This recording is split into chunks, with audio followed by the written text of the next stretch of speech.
गर्मी के समय में धूल ही धूल और बरसात में स्विमिंग पूल। निगम एक एजेंसी है, विधायक एक एजेंसी है, सरकार एक एजेंसी है। उस गड्ढे में ही इन नेताओं का भविष्य है।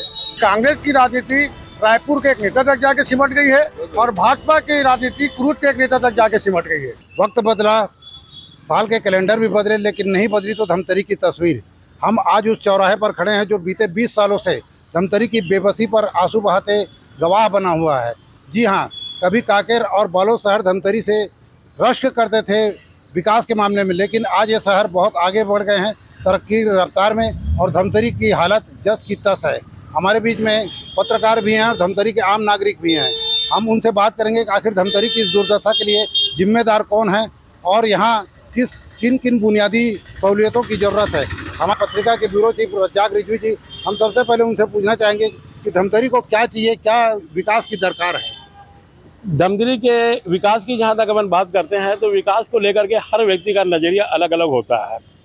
और धमतरी को ज़िला बने करीब 25 साल हो गए हैं और इस 25 साल में अगर हम देखते हैं धमतरी ज़िले का जहाँ विकास, तो जो विकास होना चाहिए था वो विकास, अपेक्षित विकास नहीं हो पाया। आज भी यहाँ की सड़कें जर्जर हैं। यहाँ पर आज यहाँ भी स्कूलों में जो है शिक्षक नहीं है और सबसे बड़ी बात है कि हर गर्मी के सीज़न में यहाँ पर पानी के लिए लोगों को जद्दोजहद करना पड़ता है। बहुत सारी ऐसी समस्याएं हैं जिसका समाधान किया जाना चाहिए, लेकिन उसका समाधान नहीं किया गया। हम पिछले 5 साल से देख रहे हैं, पिछले करीब 15 साल से हम देख रहे हैं कि जो नगर निगम प्रशासन की ओर से जो बजट बनाया जाता है उसमें चाहे गोकुल नगर की बात हो या औद्योगिक नगर की बात हो या ट्रांसपोर्ट नगर की बात हो, ये हर बजट में कमोबेश ये आता है। तो क्या हमारे आज जब नगर निगम का बजट शुरू हुआ तो उसका करीब 100 करोड़ रुपया था, लेकिन आज ये बजट 450 करोड़ रुपये तक पहुँच चुका है। पिछले बजट में करीब 7.5 के प्रियदर्शनी बस स्टैंड के लिए मिले थे, लेकिन ये 7.5 करोड़ रुपया लैप्स हो गया और बस स्टैंड का जो जीर्णोद्धार होना था वो नहीं हो पाया। वैसे गोकुल नगर की मैं बात करता हूँ कि गोकुल नगर के लिए 2 बार शासन की ओर से बजट मिला जिसमें 3 करोड़ रुपये। आज भी गोकुल नगर की जो मुद्दा है वो अपनी जगह पर कायम है। धमतरी में करीब 145 डेयरियाँ हैं जिनको व्यवस्थित करने की जिम्मेदारी नगर निगम प्रशासन की थी, लेकिन नगर निगम प्रशासन की उदासीनता के चलते इन डेयरियों को स्थापित नहीं किया गया।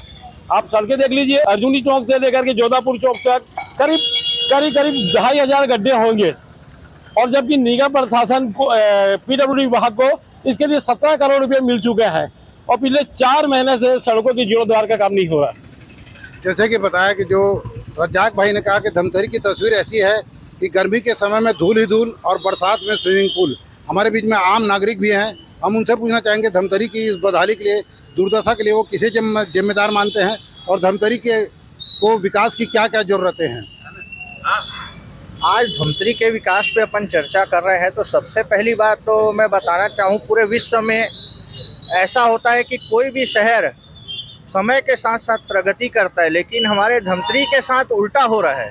जैसे धमतरी जब से जिला बना है या उसमें आया है वो पिछड़ता जा रहा है। पहले यह एक पूरे विश्व में या भारत देश में मशहूर हुआ करता था चावल उद्योग, लकड़ी उद्योग के लिए, जिसमें सबसे आज वो बहुत पीछे हो चुका है। और भी अन्य विकास के कार्य हैं, जैसे बड़ी रेल लाइनें, औद्योगिक नगर है, बस स्टैंड का जीर्णोद्धार हो या शहर में अन्य सड़कों की व्यवस्था हो, तो उसके पीछे सबसे बड़ा कारण तो ये समझ आता है कि यहाँ राजनीतिक इच्छा शक्ति की बहुत कमी है। आज का जो वक्त है, पहले ऐसा हुआ करता था कि सरकारें हो या प्रशासन हो सामान्य रूप से सब जगह का विकास करती थी, पर पिछले कुछ सालों में बदलाव आया है और ऐसा हुआ है कि जब तक शहर की जनता या उनके प्रतिनिधि अपना हक नहीं मांगेंगे उन्हें कुछ नहीं मिलेगा। तो एक उदासीनता रही है हमारे प्रतिनिधियों हों या शहर के जो भी आज तक नेता कहे जाते हों या जनता भी उसमें बहुत बड़ी भागीदार है। नया बस स्टैंड नहीं बना जिसके कारण इतना बहुत ज़्यादा दबाव है। औद्योगिक नगर की घोषणा हो चुकी है। दुर्दशा के लिए किसे जिम्मेदार मानते हैं, कांग्रेस है, भाजपा है? देखो, दोनों पार्टियों ने धमतरी शहर के साथ छल किया है। दोनों पार्टियों का हमने शासन देखा है। आज हर जगह आंदोलनरत है आम जनता, चाहे ग्रामीण हो चाहे शहरी हो, दोनों माध्यमों में शहर पिछड़ा महसूस कर रहा है। और हम जिसको प्रतिनिधि बना के भेजते हैं, कोई भी माध्यम से हो, विधायक हो, महापौर हो, नेता हो, मंत्री हो, उनको यह लगता है धमतरी में हमारे को तो गलत हो या सही, हमारे को तो मिलना है, जनता किसी भी हाल में रहे। हमारे बीच में देशांत लोढ़ा जी भी है। देशांत लोढ़ा एक युवा नेता है और आए दिन सड़कों पर संघर्ष करते रहते हैं धमतरी के मुद्दों को लेकर, धमतरी के विकास की बातों को लेकर। हम उनसे पूछना चाहेंगे धमतरी की इस बदहाली के लिए आखिर कौन जिम्मेदार है? नेताओं में इच्छा शक्ति क्यों नहीं आ पा रही है? देखिए, राजनीतिक दृष्टिकोण से अगर बातचीत करेंगे तो सभी राजनीतिक दल अपने अपने प्लान को लेकर आती है और उस पर काम करती है। लेकिन मैं एक बात नई इसमें रखना चाहता हूं कि किसी भी क्षेत्र को विकास करने के लिए सबसे महत्वपूर्ण चीज़ होता है जो राजनीतिक दल के व्यक्ति उस सीट पर बैठे रहते हैं जिन्हें उनके द्वारा कार्य योजना बनाई जाती है। सबसे पहले अगर उनके पास सही विज़न है तभी वो राजनीति को सही रूप में परिणित कर सकते हैं और किसी भी क्षेत्र को विकास के रूप में सही तरीके से ले सकते हैं। आपको एक छोटा सा विषय रखना चाहता हूँ। आज से 1.25 साल पहले PWD विभाग को नेशनल हाईवे के द्वारा रोड के मामले में धमतरी में लगातार लोग आंदोलनरत हैं कि रोड बहुत ही ज़्यादा यहाँ पे ख़राब हो चुकी हैं, सड़कें टूट फूट गई है, लगातार एक्सीडेंट होते हैं। आज ही एक प्रमुख पत्रिका के समाचार में लिखा गया था कि 1 साल के 5 महीने के अंदर में 87 लोगों की मृत्यु हुई है। लगभग 212 लोगों को एक्सीडेंट हुआ है जिसमें बाकी 97-98 लोग घायल है। किसी का हाथ पैर टूटा है, किसी के कान में चोट आई है, ऐसे बहुत ही गंभीर चोटें आई है। मेरे को आज तक ये बात समझ में नहीं आई कि प्रशासन को 1.5 साल पहले PWD विभाग को नेशनल हाईवे के द्वारा एक पत्र लिखा जाता है कि आपके द्वारा ये अंदर की जो रोड है उसका एस्टीमेट बनाकर दिया जाए और उसका पूरा पैसा नेशनल हाईवे के द्वारा PWD विभाग को दिया जाएगा। 1.5 साल में PWD विभाग के द्वारा ऐसे गंभीर मामले को भी लेकर उसका किसी भी प्रकार का एस्टीमेट बनाकर पेश नहीं किया जाता है। साल भर लगने के बाद में पेश करने पर 24 करोड़ रुपए नेशनल हाईवे की द्वारा PWD विभाग को दिया भी गया, जिसको कलेक्टर साहब ने एक्सेप्ट भी किया। मैं ये कहता हूँ कि जो अधिकारी ऐसे महत्वपूर्ण पदों पे बैठते हैं जिन्होंने एक 1.5 साल में एस्टीमेट बनाकर पेश नहीं किया गया, क्या उनके ऊपर भी किसी प्रकार की कानूनी कार्रवाई नहीं होनी चाहिए? आज व्यापार के दृष्टिकोण में अगर कोई आदमी व्यापारी अपना टैक्स भरने में लेट करता है तो उसको फाइन भी लगाया जाता है और ज़्यादा 19-20 अगर फाइनेंस के मामले में कुछ होता है जेल की भी व्यवस्था है। तो क्या ऐसे अधिकारियों पर किसी प्रकार की कार्रवाई नहीं होनी चाहिए? जिम्मेदार अधिकारियों पर कार्रवाई होनी चाहिए, ऐसे धमतरी की जनता की मांग है। धमतरी का विकास बीते 20 सालों से थम सा गया है और इसके पीछे वजह बताई जाती है कि यहाँ के विधायक और सरकार में कोई तालमेल नहीं होता। जी हाँ, धमतरी के विधायक जिस पार्टी के रहते हैं, सरकार दूसरी पार्टी की रहती है, जिससे विधायकों को बहाना मिल जाता है कि सरकार हमारी नहीं होने से, विपक्ष में होने के कारण हम समुचित विकास नहीं करा पा रहे हैं। हमारे बीच में एक उद्योगपति और धमतरी के जागरूक व्यक्ति, प्रतिष्ठित नागरिक ज्ञानचंद लूणावत जी हैं। हम पूछना चाहेंगे क्या एक यही वजह है जिसके चलते धमतरी का विकास रुक गया है कि सरकार और विधायकों में तालमेल ना होना? नहीं, सबसे पहले तो ये है कि मैंने विगत शासनकाल में देखा है, रमन सिंह के शासनकाल में, उसमें जिनको मंत्री बनाया था उन्होंने, वो एक भी मंत्री उनका ऐसा नहीं था जो प्रदेश स्तर का विचार करता हो। हर कोई अपने जिले में ही कहते हैं अपने आप को कद्दावर बनाने में लगे रहे और अन्य आजू बाजू में जो छोटे जो जगह थे वहाँ उन्होंने उनका शोषण किया। अभी थोड़ी देर पहले एक चर्चा चल रही थी कि अभी अगले परिसीमन में 5 विधानसभा हो जाएंगे, एक बखारा होगा, एक धमतरी होगा, एक कुरुद होगा, एक केरेगांव होगा, एक सियावा होगा। तो मैं पहले ही प्रश्न उनको पूछा, अगर धमतरी विधानसभा का नाम आमदी विधानसभा रख दिया जाए तो कैसा होगा? क्योंकि कहते धमतरी के नाम से जो लोगों को चिढ़ है और जो उनके जो जयचंद लोग हैं जो चिढ़ में साथ देते हैं, उन लोगों पे कि कहते पिछले 20 मुख्यमंत्री ने कुछ नहीं किया, आज भी कुछ नहीं हो रहा है। यहाँ राष्ट्रीय स्तर के नेता भी हैं जो सौजन्य भेंट करने जाते हैं, प्रदेश स्तर के बहुत प्रमुख वाले रहते हैं, किंतु क्या करते हैं? और निगम का जहाँ तक प्रश्न है, अभी कुछ दिन पहले मैंने सियावा चौक में अतिक्रमण हटाने की एक बात चली थी और अभी कल ही शायद कोई एक जगह तोड़ दिया गया। तो ये जो अतिक्रमण हो रहा था, जब वो क्या कर रहे थे निगम वाले, मैं तो ये सोचा था कि पिछले निगम में तो एकदम बदतर था, अब शायद कुछ अच्छा आएगा। जमीन का एक व्यक्ति आया हुआ है, अभी लगातार 1 माह से यहाँ के मैं कमिश्नर महोदय को फ़ोन करते जा रहा हूँ। ये जो बीच में जो है, जो डबल चक्के वाली गाड़ियों के लिए कहते हैं पार्किंग है व्यापारियों के लिए, और ये शहर का सबसे चौड़ा एक क्षेत्र है ये। इस मार्ग में भी पूरे बीच में पूरे कोई भी व्यापार करने लगाने आ गए हैं और क्या कहते हैं एकदम एरिया बहुत छोटा हो जाता है और गाड़ियां बहुत ज़्यादा बढ़ गई हैं, कुछ भी एक्सीडेंट हो जाए, कुछ भी हो जाए, वो अभी हम देखते हैं करके, आज तक उनका प्रतिनिधि नहीं आया। हमारे बीच में अभिषेक पांडे जी भी मौजूद हैं। हम अभिषेक पांडे से पूछना चाहेंगे कि धमतरी का विकास क्या विधायक के कहीं न कहीं इच्छा शक्ति की कमी के कारण रुका हुआ है या सरकार की उपेक्षा का ये नतीजा है? किसी भी इलाके के विकास की बात करें तो वो विकास उसको कहेंगे कि उसका इंफ्रास्ट्रक्चर एक सिस्टम ऐसा रहे कि वहाँ पर चीज़ें जनरेट हो, वहाँ से इकोनॉमी जनरेट हो, एजुकेशन जनरेट हो, और उसके आधार पे जो उस लोकल एरिया का अगर कृषि क्षेत्र प्रधान क्षेत्र है या उद्योग प्रधान क्षेत्र है तो वो जनरेशन चलता रहे।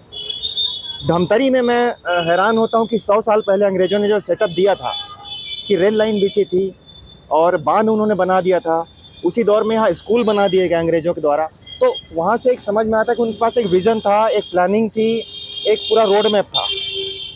लेकिन अब अगर धमतरी का विकास 20 साल से रुका है तो यहाँ के लीडरशिप का फेलियर है ये, स्पष्ट रूप से। वो लीडर चाहे जो विधायक हो या सांसद हो या और जो पद में नहीं हो वो नेता हो, विपक्ष में हो, किसी पद में ना हो, जो लीडर अपने आप को कहते हैं, ये उनका फेलियर है। उनको सोचना पड़ेगा और उनको जनता को बताना पड़ेगा कि धमतरी को लेकर उनकी प्लानिंग क्या है अगले 25 साल की, 30 साल की। यहाँ का ड्रेनेज सिस्टम, यहाँ का पानी का, ये तो मूलभूत ज़रूरत है ना। सड़कें ख़राब हैं, 1 साल में गड्ढे नहीं पड़ सके, नए सड़क बनाएंगे बोलते हैं। तो ऐसे में, और स्कूल में बताया भैया कि टीचर्स नहीं है।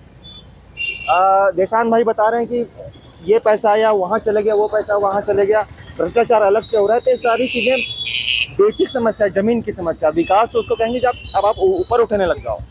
तो मामला अगर बीच का बीच में फंस गया है तो उस लीडरशिप का फेल्यूर है, जो क्योंकि पब्लिक अपनी समस्या रखेगी, अपनी ज़रूरत बताएगी, काम लीडरशिप को करके देना है।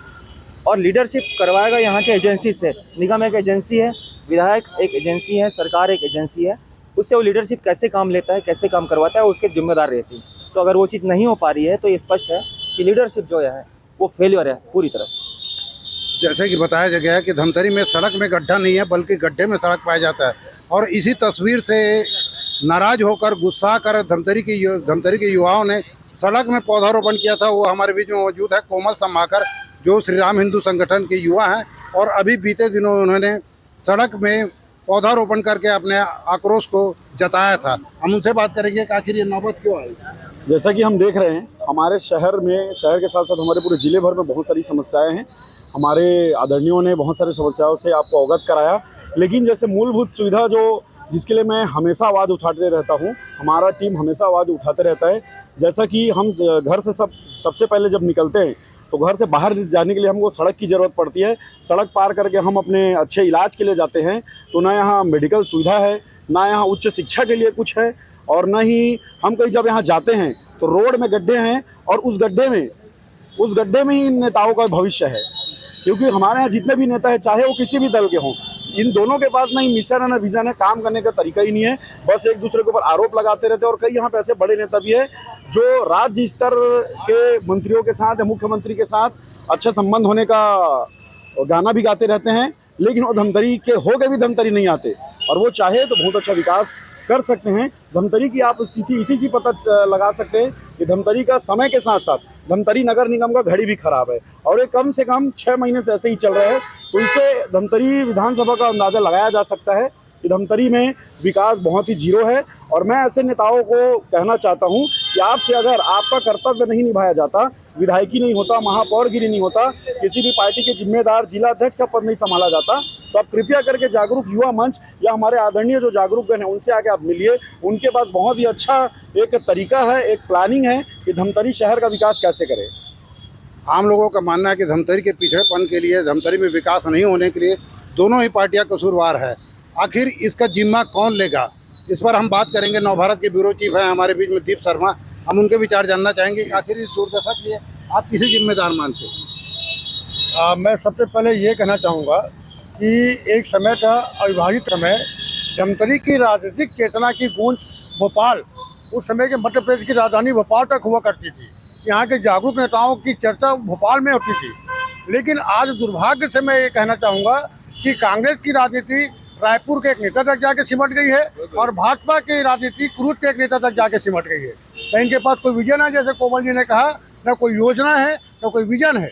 मूलभूत सुविधा की बात अपन करते हैं तो मूलभूत सुविधा तो एक वार्ड का पार्षद भी करवा सकता है, पेयजल सड़क बिजली की काम तो भी करवा सकता है, लेकिन आज तक ऐसा कोई काम नहीं जिससे हम मील का पत्थर साबित कर सके कि ये मील का पत्थर धमतरी में।